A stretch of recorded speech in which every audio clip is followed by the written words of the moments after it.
Assalamu alaikum wa rahmatullahi wa barakatuh, Sheikh. Alaikum salam wa rahmatullahi wa barakatuh.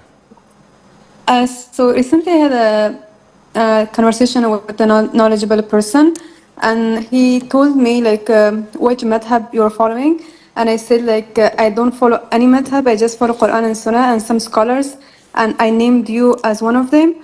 And then he told me no, that since in the country that we are living, the madhab is Hanafi, so we should follow Hanafi madhab. And overall, he recommended that I should definitely follow Madhab. So, based on your answer, maybe you can tell me, do you have to follow Madhab or not? This question, we've answered it gazillion times. On my website, on my YouTube channel, on all of the social media. The answer is, in the Quran or in the Sunnah, there is no mentioning of the Madhab. And this so-called knowledgeable person would confirm this.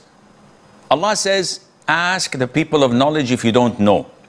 So you're ordered in Islam to consult the Quran and the Sunnah if you disputed over a topic. And you will find your answer in the Quran and the Sunnah. Laymen usually are unable to understand the Quran and the Sunnah because they don't know Arabic, they don't know the Quran or the Sunnah.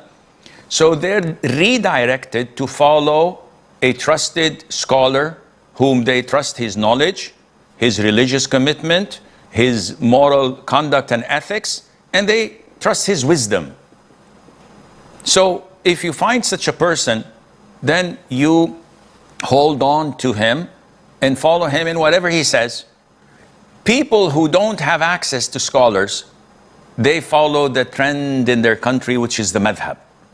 But even the Hanafi madhab or the Maliki madhab or the Shafi'i or the Hanbali madhab, those who do not know their own madhab, they will find 2 to 3 opposing opinions in the same school of thought.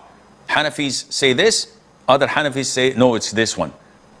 It's the old opinion, and this is the latest opinion. So who should I follow? No, follow the latest one. Why would I follow the latest one? If Abu Hanifa said the eldest one, oh, because we have this, we have that. So again, Allah says, if you dispute over a topic, refer it back to Quran and to the Sunnah, to Allah and to His Messenger alayhi salatu wasalam. Therefore, don't listen to this individual as long as you're following trusted scholars like Bin Baz, Ibn Uthaymeen, and the likes, then you are on the right track, inshaAllah.